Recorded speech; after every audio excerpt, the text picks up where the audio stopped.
Diet pills. For many, the quick fix to weight loss, but for much of their history, they've been associated with severe side effects.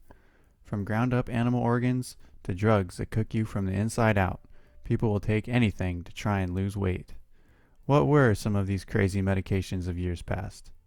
This is the crazy history of diet pills. The first major type of diet pill were desiccated thyroid pills. These were tablets made of ground up dried pig thyroid. People in the early 1900s didn't really know too much about the body or metabolism, but they knew that thyroid had some effect on it.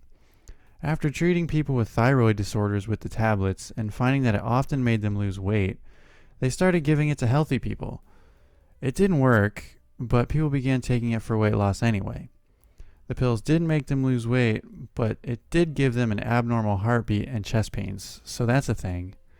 Even today, you can find New Age spiritualists online making claims about the benefit of eating pig thyroids, claiming they'll make you lose 15 pounds in a week or boost your credit score to 850, which sadly just isn't true. I'm going to give pig thyroids a 5 out of 10 since it'll cause you harm, but it's not really popular on TikTok, so it's not likely to become an epidemic anytime soon.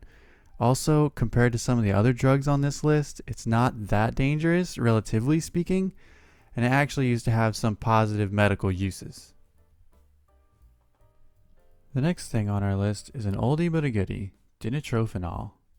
In the mid-1930s, this new drug came to market.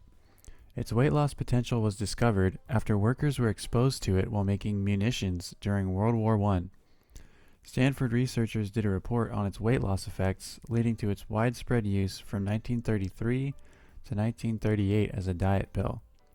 That's right, people began using this explosive agent for weight loss. Dinotrophenol acts at the cellular level, causing the body to essentially become very inefficient at using energy. This means your body needs to use more energy to do the same things as someone who is not on the drug. This sounds great for fat loss, right? Well, not quite. All of that extra energy your body needs to use, a lot of that gets converted into heat. This means that you're essentially cooking yourself from the inside out when you take this drug. The FDA actually banned this drug in 1938 because so many people were dying from hyperthermia from taking the drug. But what can you expect using a known explosive as a weight loss drug? I'm going to give dinotrophenol 6 explosions out of 6 because people never should have messed around with this stuff. I mean, come on, it's illegal to use it even as a pesticide. That's how bad it is. And people thought it'd be a good idea to eat it. Come on. The next chapter in the story of diet pills is everyone's favorite, amphetamines, the former child actor of the diet pill world. Discovered in 1887 in Germany by this guy, amphetamines for a long time were seen as a wonder drug, just like many others on this list. During World War II, it was given to soldiers on both sides of the war to keep them alert during long air raids. The drug was noted for its ability to cause a loss of appetite in many soldiers who took it. This led to it being marketed as a weight loss drug in 1943. The drug was mixed with the longtime favorite thyroid and pressed into colorful rainbow pills. By 1945, they were selling 30 million rainbow pills monthly.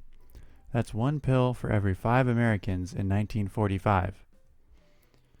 The rampant use continued until 1970 when meth finally became a controlled substance. So, thanks, Nixon. Obviously, you don't need me to tell you how bad amphetamine abuse is for your health, both mentally and physically. Nowadays, amphetamines are rarely ever prescribed for weight loss reasons. I'm going to rank amphetamines 1 out of 5 because while they may cause weight loss, they're also very addictive and can make you think it's a great idea to take apart your microwave at 2 in the morning. Then you wake up the next day wondering why shadow men are after you and your microwave. The next major trend in the diet pill world was known as fenfluramine. Its use started in 1973 and peaked in 1996 with 18 million prescriptions. But it was shown to cause heart valve problems and was removed from the market in 1997. The makers of fen, as it was called, also had to pay legal damages of over $13 billion. So it didn't wind up being a wonder drug either. The drug was very heavily marketed, and this was the peak of the obesity epidemic. I wouldn't be surprised if the company who made the drug knew the potential dangers. There were even similar kinds of drugs around at the time which were known to have harmful effects. Another case of corporate greed. Fen-Phen gets a 0 out of 7. Its name is hard to remember, and it was a cash grab that wound up killing people. I think it's really saying something that this was one of the worst things to come out of the 90s. And that brings us to the present day, where we have things like Ally and Ozempic. Will these drugs continue the trend of wonder drug turned sour that we have seen so much in the past? Only time will tell. The only thing I know for sure is, eat your vegetables.